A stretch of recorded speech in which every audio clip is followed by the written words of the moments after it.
What's up, everybody? Brandon R. Scarborough here. I want to take a moment to share with you and tell you about my dream, my passion, ultimately my purpose. Dreams Academy is our nonprofit organization located in Akron, Ohio, where we specialize in mentoring young men of color. I started Dreams Academy in 2016, and since then, we've had the opportunity to impact and mentor over 300 young men in our area. I want to tell you about this because it's dear to me, it's near to me, and so I want to tell you how you can support. Go to our website and see what we're doing, www.dreamsacademyonline.org. Also, when you get to our website, be sure to visit our Queens Academy page. We launched Queens Academy so that we can start having the same impact with young women of color in the summer of 2021. It's been a great journey, and we look forward to impacting more and more young people. We need your help. Consider today making a donation to Dreams Academy so that we can keep impacting more and more young people. You can give online right at our website. You can give through Cash App, Dreams Academy. You can also text to give by texting DREAMS to 44321. If you are unable to donate now, that's completely fine. We still want to connect with you. Visit us on Instagram at Dreams Academy USA and Queens Academy USA. You can join us on Facebook at Dreams Academy and Queens Academy, or go to our website and fill out the Contact Us form and leave us your email address so we can add you to our email list so that you will get our newsletter so you can stay up to date with everything that's happening with our organization. Whatever you decide to do, however you connect with us, we're grateful for the connection. Thank you so much in advance for your support.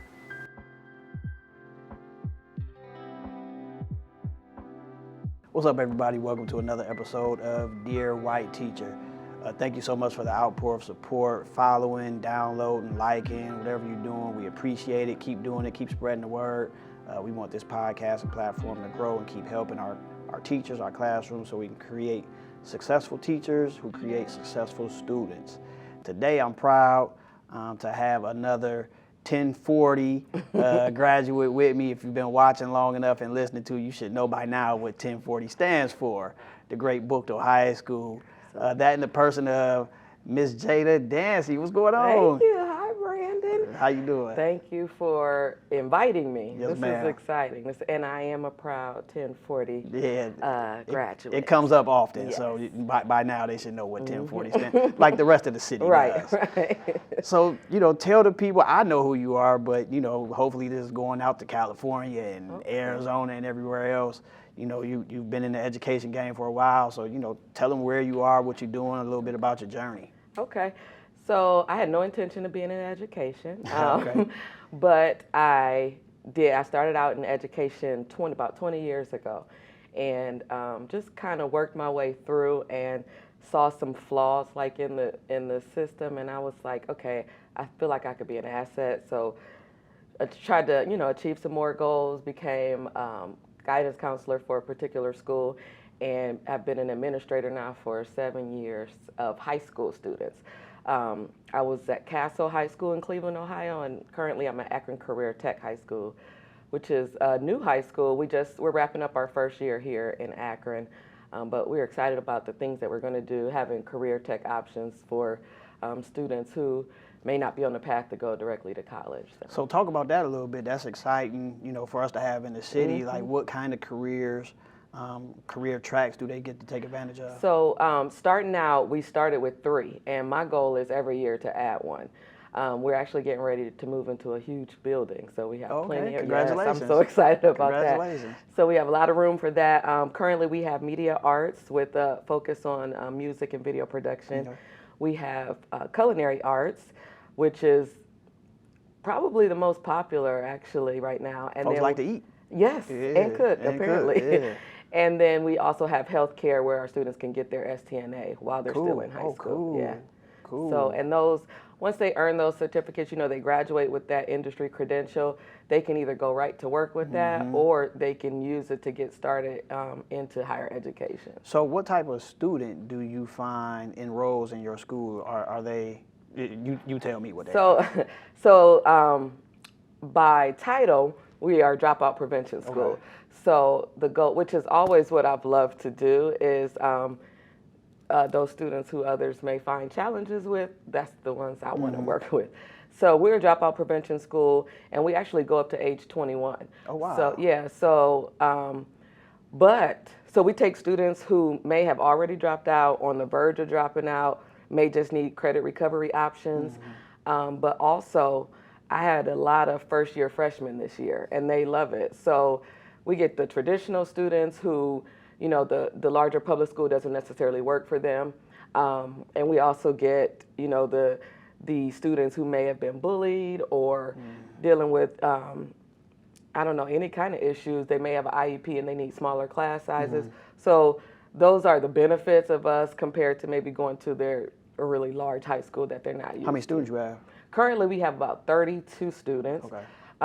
Our goal, like I said, we're in a small building, so it works for where we are now. The goal is 150. Okay. So you'll probably see a lot of us over the summer out and about, just letting people know that we're here, because we definitely have something to offer. Akron Yeah, I think kids. that's extremely, I always say dope. It's extremely dope to is. give these kids alternative and not be the alternative school because they was bad, but an alternative to career tracks, whether they want to go to college or not, because the traditional school thing just doesn't always work for everybody, and so especially to hear y'all got music production, that's kind of right up my alley. And so that's a great segue because that's how we met and got in relationship at Castle, and that led to me branching out, doing some other things, and so when I wrote my book, Talking Points, BrandonRScarborough.com, pick up a copy at your earliest convenience.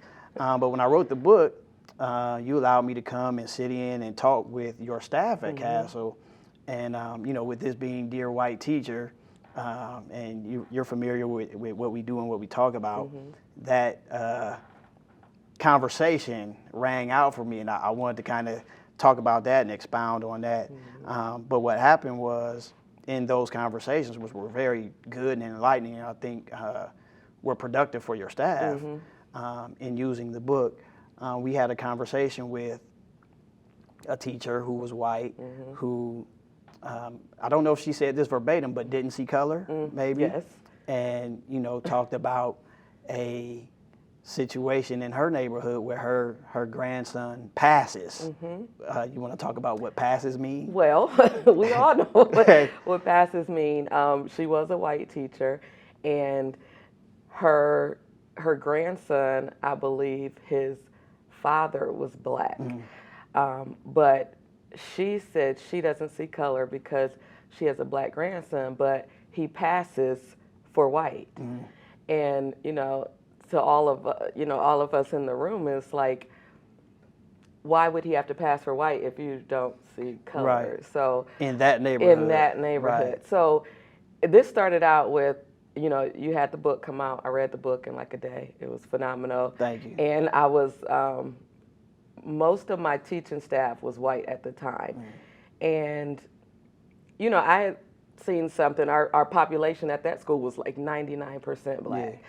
So when I read the book, I said, this will be perfect for them, even though it was kind of directed towards parents. Right. I said, this will be perfect for them. So I had them do a book study. Every teacher, took a chapter, read the chapter, presented on it, and, talked about things that they had learned, which was very hint to all my educators out there. Like, it worked. I'm just saying, it worked out. Yeah. And so that brought up the conversation when we were doing the presentations. And I knew they were a little uncomfortable with it. But as I told them, it was necessary because if this is what you want to do and this is where you want to be, you need to know who you're teaching. You're not teaching a subject, you're teaching students. And so you have to know, who they are and where they come from. So that particular teacher was actually a retired teacher and decided to come back to teaching.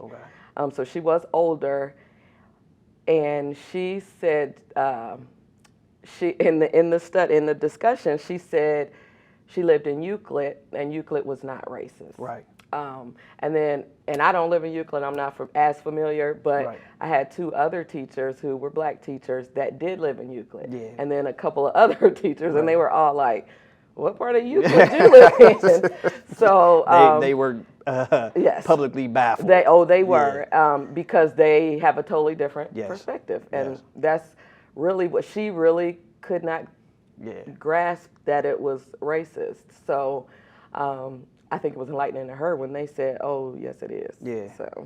So, You know, my thought on that was, if that's her thought, oh, life perspective, how did that translate into the classroom? so, and it did, Okay. and which is why, and it did in several classrooms, which is why I had them do that. Because I'm not as an administrator, I'm not like a black and white administrator. Like this is what we do all the time. I know the population I'm working with, and so you have to accommodate for that specific individual. Yeah. And they didn't necessarily see that, so they bring into the classroom this, middle class, upper class mindset into a low class, classroom. You can't do that because first of all, the kids will see right through you. Yes. And they know, and they would tell me, she doesn't care about me. You know what I mean? Because there was no attempt at connection, attempt at knowing who these students were. We talked about going in, to the neighborhoods, and they were like, I'm not going in Cleveland, Yeah. and I'm like, I can go into the neighborhoods and it's okay. But they're like, no, I'm not going in, and I don't want to do that, and but this is where our kids live. Yeah. So we got to meet somewhere. We have to do something. But that mentality of there's no racism is brought into the classroom, and you're not understanding student perspectives. So how does that even, like you just brought up, I'm not going into that neighborhood, but you teach these kids from that neighborhood. So are you scared of the kid in the classroom too? Because the kid is not going to learn from somebody we sense fear. Yes. Yeah, we already know. Yes. And so there's no way a lesson is going to go forth. Right, exactly. And so I'm trying to figure out why one would even think I can come into the classroom and teach this population, but I'm scared of them. It's the classroom is like their safe zone. And when they're in the classroom, it's strictly about academics. So if I don't have to think about your life outside of this classroom, I don't want to. But not realizing everything outside this building, they bring with them. So to that point, I don't know if you remember this part that came up in the meeting. They were watching a movie, and the kid ran out the room, and the movie had gunshots. Yes. And the teacher was chasing him Yes. down the hall. Yes. And then come to find out that He was traumatized. he was traumatized because he had very recently lost, like literally was standing next to his best friend who had got shot. And so when you're dealing with, that's heavy. That's super heavy. This kid just witnessed his best friend die, and so now we can't even watch a movie in school because he heard shots and he took off. But you're scared of him. You're scared. And you're taking off to chase him, to discipline him. Yeah. Instead of finding out what's going on. Because why would a kid just run out the classroom when the movie's on? You know what I mean? So you really got to stop and think, like, what's really going on? I've had students, when I started there, I naturally just build relationships with every student. I want to know every name. I want to sit down and have a conversation. Why are you here? What happened at your last school? Is there anything that's hindering you from, graduating? And just getting to know them. In turn, they come and tell me everything. Yeah. And I had a girl in particular, she told me that her mom was pimping her out. Wow. For drugs. At probably when she was 10 at this time, I think she was 14. And her mom was in denial and was saying, no, that didn't happen. And so behaviors, behaviors are just a reflection of what's going on. So she's exhibiting these behaviors, and every time we're in a staff meeting, you're complaining about this student. But all you had to do was have a conversation, because if they know, you care, they're going to talk to you. They're going to open up, white or black. Right. It's just about, let me see where you come from, because that's what they learned. They got to gauge everybody. In life, you watching your back. They're watching their back all the time. Who trying to get me? Who trying to take my money? Survival mode. So it's the same thing in school. They don't just stop that when they get in the building. It's the same thing, survival mode.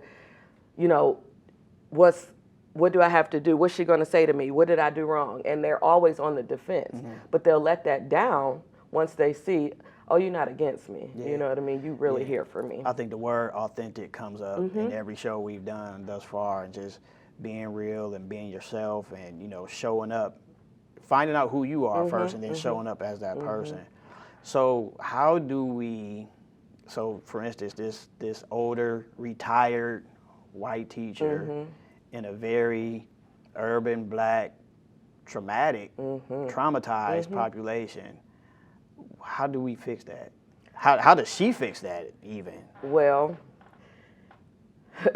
my first thought says she's 70, so she's probably not going to. Right. However, for somebody, especially newer in education, or even just that's where you want to teach. I'm gonna be honest with you. I had several teachers come to teach at that school because it was a Title I school, Okay. meaning that they could get their loans forgiven, that type of thing. So, and some told me in the interview, is this a Title I school? Okay, you're not here for the right reason. Yeah. You know what I mean? So. Look, the audacity, as some of them say. Right, exactly. So it's really, unfortunately, in college, when they're getting that teaching degree, they're not teaching you relationship building. And if you don't know, you cannot teach a child if you can't get past what they have going on. If they don't feel safe, for one, safety is a big thing in school. Yeah. And if they don't feel safe, you're never going to teach them. You can talk to you blue in the face and they're not receiving anything. Yeah. But they will work for you if they feel like, okay, they might care about me. So I really think the key is education to adults, to white teachers and black teachers, to be able to teach those white teachers in an appropriate way, not bashing them but I like to think that a lot of white teachers just don't know. Yeah. You know what I mean? And it's not that they're intentionally doing this, it's just that they don't know.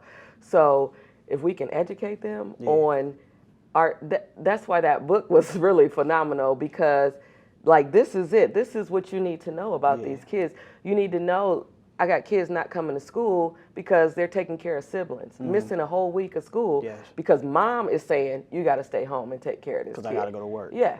So you got to understand that. And then when the kid comes back, oh, you never come to school. You can't do that. Yeah. You know what I mean? What's going on? Have a conversation. What's going on?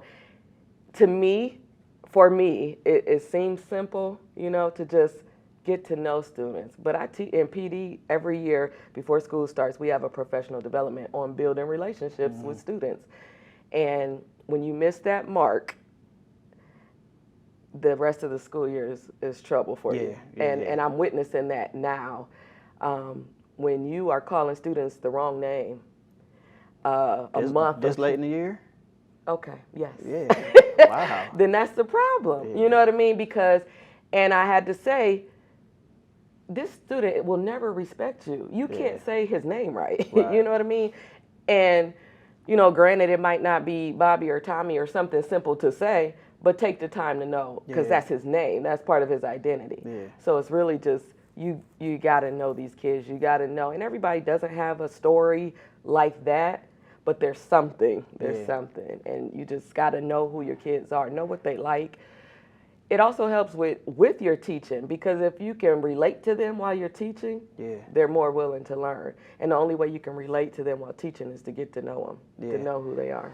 So do you find that a lot of teachers end up in urban schools? So I'm gonna tell you what my theory is. Okay. This is my theory.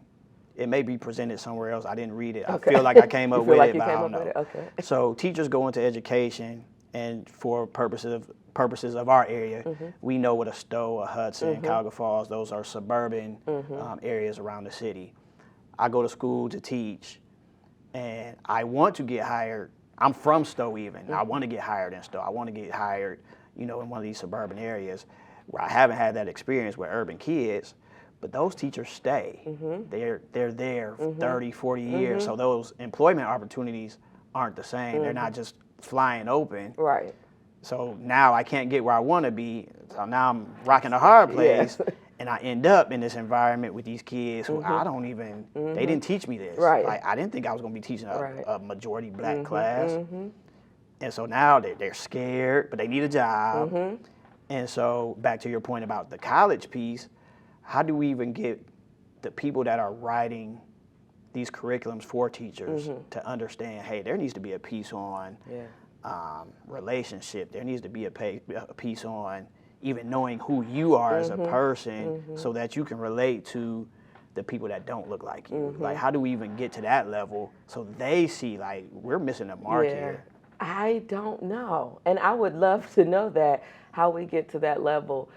I really think, well, of course, you got to have the research. So, but those type of things come best from students. If I were to go and say that, it's like, okay, you're a black woman with this perspective, you know. But when I have students telling me the same things, I think that's what's powerful, and that's when you know that it's an issue. So if there was more of a connection from the classroom to the powers that to be. the powers that be, more of a connection, I think that we could kind of bridge that gap. But they have to know what's going on in the classroom.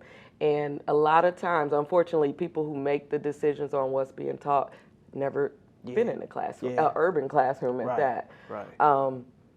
But that's where all the job opportunities are when you get out of school. Charter schools, inner city public school systems, that's where the jobs are. And especially now, because teachers are leaving in droves. They sick are. of this. Yeah, like, they over it. They over it. Yeah, we've had enough, especially after this pandemic and all that. They came back in the building like, I don't really have to do this. Like, I don't have to put up with some of the stuff I got to put up with. And so that's a piece we've been talking about, the whole education. The young man, Elijah, that we just had on, he's just 2 years removed from college. And he didn't get that, you know. But he's a black young man, and he grew up in the district that he currently teaches in, so he has a different perspective. But they're not teaching these relational concepts, you know.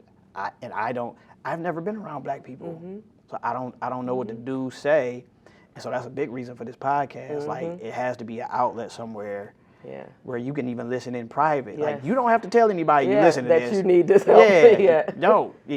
One of the things we just started, I'm going to say the phone number. Hey, text me. You don't even have to tell me who you are. But if I can figure out how to help you. And that's key. I think it really needs to be mandated in professional development before you start working with the kids. And we can tell them all day, you know, this is a different population. I have a teacher who is fresh out of school. He comes from Revere. He went to school in Revere. So he does not have the experiences. Phenomenal teacher. But the classroom management is not there because he allows everything to happen in his class, that they can't go to the next class and that can happen. And it goes back to that fear. And I don't even know if it's fear of the kids, but fear of rejection from the kids. Fear that they not gonna I want to be liked. I want to be the favorite teacher. And it's fear that they might not like me if I tell them they can't have their phones out or they can't eat in my room. And he's new to this, and this was his first real teaching job. He had been subbing, but this was his first one. And he's great with the students, but it's that fear that I don't want to step on any toes. And that's a problem too. That's just as bad as not having a relationship when you see the, you know, and he doesn't show them the fear, I just know it. I see it. You know what I mean? I see it. And they know what they can do. They know they can take it. But the piece of it is especially just being this fresh and this new, he has time to make that shift. Absolutely. So is he open to, hey, let me pull you to the side and let me share this with you. This is how Tasha get down. Like, you need to keep your eye open. And I don't mean nothing to all the Tashas listening. Don't take that no kind of way. It's not personal. Because somebody going to call you. I'm sorry, Tasha. I apologize. But you take him take him to the side and say, hey, let me teach you this real quick, you know, so that, because I want to see you thrive, so our kids can thrive. And so if everybody's, you know, pushing for success, the kids will be successful. What does that professional development look like? Does it even exist? It does not. Wow. It does not exist in a formal. Now it may be nationwide. Look, There you go. Taking notes. In a formal, I mean, maybe somewhere else. Yeah. I know that it's needed, definitely in our schools, especially dropout prevention schools, because something happened along the way that they didn't get finished. So it's definitely needed, which is why I kind of just do my own, you know. And you really don't want to lose them again. You don't, because second time they Oh, gone. it's over. Yeah. It's over. And even they start out in the first 2 weeks, and if they don't feel something, somebody is rooting for me or whatever, they out. They gone. Yeah. So it's important to get, that needs to happen immediately. Yeah. Like, you just can't. You can't even start teaching yet until you get to know who the kids are. Yeah. So what would be some concepts besides the relationship piece that would help teachers understand why that's so necessary? Like if you had to design that in a perfect world, what would you have in it? In this professional development? Yeah. Ooh. I asked this on purpose so I can just why? So you can write it down? Yeah. Absolutely. I give you credit. Well, definitely, definitely. So we got the relationship building, discipline, and how that looks. You can discipline without being mean, without talking down to people, without making them feel stupid. And it needs to be appropriate. If you know that a student is getting abused at home, I'm not going to suspend them so that they can be at home. You know, I'll do in-school suspension. They're going to get some type of discipline. I'm working to do restorative justice so that that's a life lesson. No, you gotta atone for the things that you do. So restorative justice is something I'm working on. But that discipline, how to discipline, when to discipline, and talking to them first to find out, like, before I ever suspend anybody or detention or in school, we have a conversation first. Yeah, what's going on? Now, you know I'm getting ready to suspend you, but tell me, you know, what this is so we can prevent this from happening again. Those type of things. Also, so I said, what? Relationship building, the discipline. There was one more thing I was going to say. How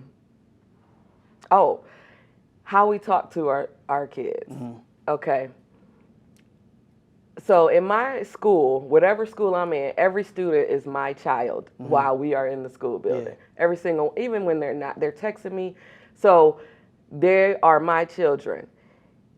And I can talk to them a certain way because we have that relationship. What happens is teachers don't build that relationship, and then they might see how I can talk to a student and they try it. It doesn't go over the same. So I need to pause you real quick because I need to tell the people that's listening that I in no way, shape, or form coach anybody that comes on this show. Oh, no, you don't. But all y'all be saying the same thing, it's like real. literally, It's because real. I haven't said a word, but it's just the same concepts keep coming up. How you talk to a student, the way you talk to them, not mimicking what I do without, you know, and you haven't built that relationship to do it. But I'm sorry, I wanted the people to know that, like, I ain't like, put y'all up to everybody saying this. the same. Yeah. No, that's real life. And I see that all the time. And I've had this experience probably at every school I've been at, where I had a teacher, happened to be white teacher every time, that would say to a student, you know, they might have their head down. Okay, you don't want to do your work, you're going to be working at Walmart or you're going to be working at Family Dollar. And I'm like, you don't know if they mom work at Walmart. You can't say stuff like that. You know what I mean? Like, don't say those things to kids. You just can't do that, because then they're like, well, dang, you talking about my mom now, you know? You don't want to work at McDonald's. I got a student whose mom is manager at McDonald's. And he works there, does well. Oh, wow, he works there. He works there with her. Like, so I've employed my child. Okay. That's big. So don't say things like that, you know, not even realizing what you're saying. So there's that. And then another thing that I talk a lot about is positive framing. So it's still along the lines of how you say things, but instead of saying,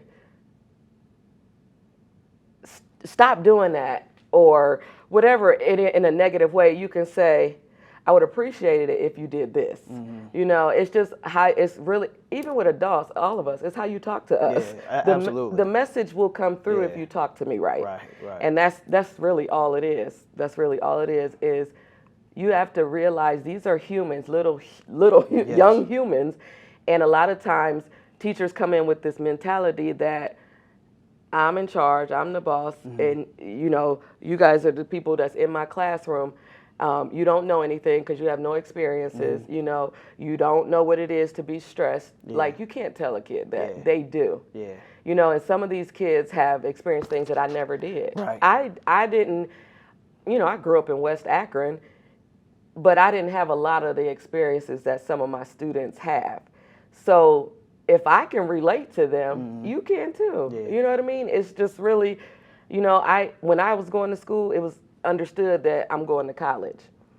I changed the perspective in my school that because we're starting a career advising program where we change the mentality that college may not always be the option. And if you're not going for something specific that you need that degree for and you want to do something else, maybe look into that and pursue it. If you know you hate high school, you might not be going to college. Well, then on top of the fact that we push 17 and 18-year-old kids to know what they want to do with their life. Exactly. And we have it wrong where they just, okay, you graduate, what's going to be your major? How do they know? Yeah.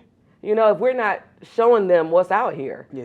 You know, that electricians, they make big money. Yes. You know what I'm saying? Plumbers, Ugh. welders, all these people, we need all these jobs for all of us to survive. Right. So they're all just as important. Yeah. And just because you don't go to a 4-year college or you don't have a college degree, you're no less than anybody else. Right.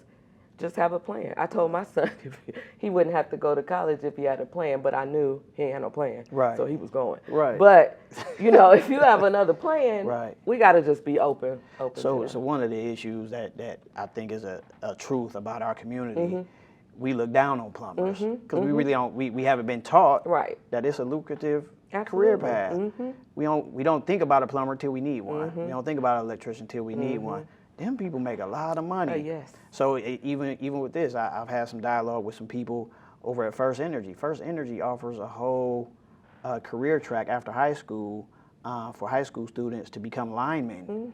And within 2 to 4 years, they're making 6 figures. And they cannot get our kids into the program. Really? Nope, can't get them in there. Whether it's communication, they don't know. Whether it's they think it's silly or stupid. And we also know we're in this athlete, rapper, Everybody wants, YouTube, you know, we're in that piece. But if we could talk these kids like you all are doing with your career tracks, like that's crazy. So these people, these students are leaving your school with STNA certificates.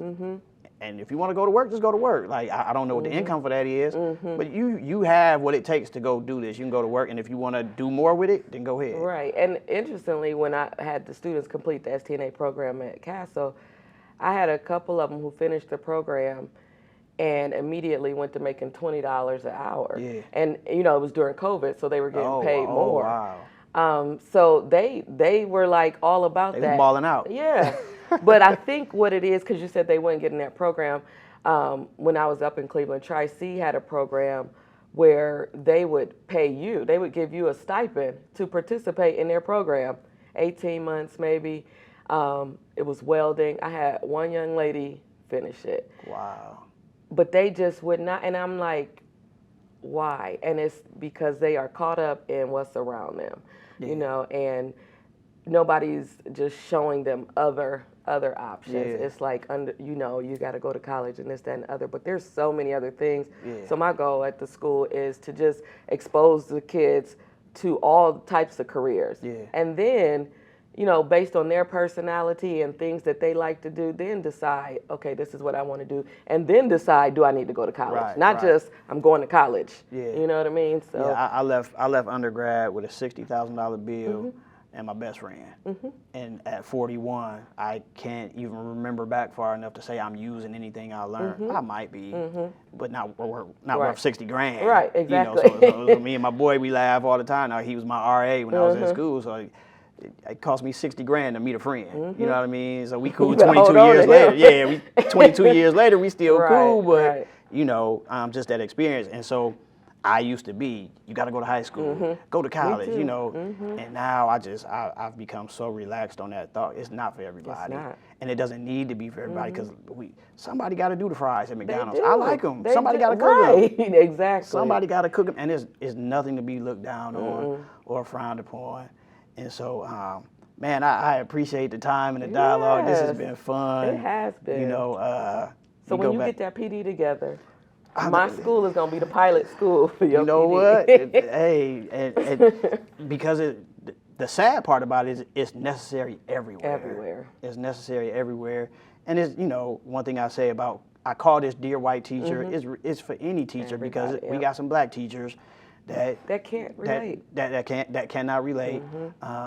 Dear White, calling it Dear White Teacher is catchy. It is. However, we know that over 90% of our teachers across the USA are white and female. And so somebody has to step in when they're teaching our majority black, you know, urban kids, and they don't really understand some of the traumas that they go through, some of the stories that we know about, like even that young man, like he was next to his best friend getting killed. Like I can't imagine. Right. I've never, you know, been in anything like that. And so I wanted to mention something real quick. Go ahead. When you said that, my son goes to a school here in Akron, and he was complaining that during Black History Month there was no type of Black history instruction, particularly in social studies class. He was trying to talk to his teacher. He was trying to explain something to her. I can't remember exactly what it was. And she just kind of brushed it off and said, he was explaining it to the class. And she brushed it off and said, guys, what he really is talking about. And he's like, no, that's not what I'm talking about. You know, she turned, I can't even think what the topic was, but for him, it was like a Black history topic. Like, did you know that this happened? And she was like, what he's talking about? And he's like, no, that's not what I'm talking about. So if you're teaching them and you're in a classroom you're a white teacher or, again, a Black teacher in a classroom full of students, and you have nothing that they can relate to, nothing that shows them in a positive light or anything like that, it's just, are you really teaching them something? You know what I mean? Because what's really important, I guess, that goes back to some of those people that is this Title I. You know, I'm gonna teach here 10 years to get my loan forgiven and get out. And it's sad that even exists, that they can even do that. Because it's like, what did you go to school for in the first place? Right.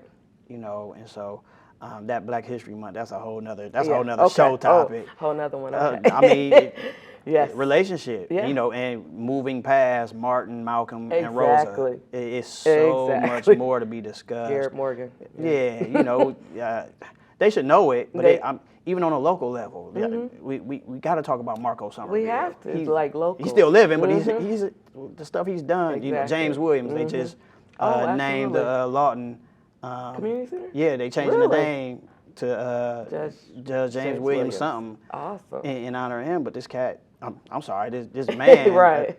I know him, but me too. But it's okay. I mean, his legacy in the city. Every Black child in the city should know who he is, and his son, and Mr. Mike. And so that's a lot of history. That's local that our kids, and so I'm not even sure school, the powers that be even think to say, yeah, let's talk about them, but let's also who's in your city that's phenomenal and doing has done or doing great things, and so. Yeah, that's another show. Another show idea. Okay. We'll come back and talk about that one. So, man, I really appreciate this, you coming out. I really appreciate you jumping on the book and using it as a resource. And so the book is called Talking Points, and I wrote it as a resource for parents, but it's kind of turned into a resource for educators to learn. It talks about hygiene, sex, violence, police, race, and a few other things about how black parents, specifically black mothers, need to have their conversations with especially their sons, and they can be rather difficult, especially not having a male influence in the home. And so pick the book up, Brandon R. Scarborough. We'll make sure it's on the screen because my last name is very long and hard to spell, and we want you to get it right. So order the book, use it as a resource. Another thing we're doing, if you have questions, comments, text us, 330-958-4148. You can say your name if you want to, if you don't.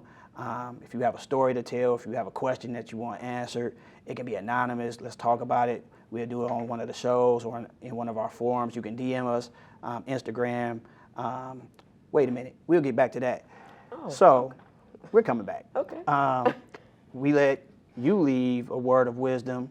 And if you want the people to find you on social media, that's fine. If you don't, if you like it where you at your school, that's fine too. But, that's your camera. Leave them with whatever you think, whatever comes to mind. Oh, wow. Okay. So much. What I would just say is, first of all, get into education for the right reasons. And realize you have to recognize who your audience is, who you're teaching. Even that includes the whole family. So you have to be inclusive and you have to make an effort. Kids don't naturally just open up to anybody, especially kids who've been traumatized. So you just have to make that effort to tear down the wall and build that relationship, because that relationship may take them throughout their life, and you could be the educator they said changed my life, whether you black, white, or other. It doesn't matter. It's just get to know those kids and realize before you can teach them anything, you have to understand where they come from and what they deal with. Cool. Thank you. And my social media. So my school is Akron Career Tech High School. We're on Facebook at Akron Career Tech and Instagram at Akron Career Tech. And I am on Instagram, _Mrs_Dancy. Cool. Thank you so much. Thank you. Appreciate This it. was wonderful. Cool. I'm glad somebody thinks. It needs to happen. It needs to happen. I think it's Absolutely. a very necessary conversation that I think a lot of people are having privately, but I think we needed to throw it out there and see where it goes. Because having that private conversation is not helping the masses. Right. You know what I mean? That's who we're trying to get to. So you got to we got to help our kids. Yep. Yeah. And if we can help the people that are helping our kids, then we can help the kids. Absolutely. Thank you for tuning in, not turning in, but if you're going to bed, then turn in. Appreciate all the likes, follows, downloads, all the support, all of that. Just glad to get through another episode, and hopefully it was helpful. Follow us on Instagram, dear_white_teacher. Follow me on Instagram. I'm Mr. Dreams Academy. See, I got the shirt on representing today. Visit our website, Dreams Academy Online, so you can see what we're doing with our youth here in the city of Akron. And drop us a line, email. I told you the phone number. And so share this with somebody. Let them tune in. And like I said, hopefully it was something that was helpful to you. Until next time, Brandon R. Scarborough, Dear White Teacher. See you later.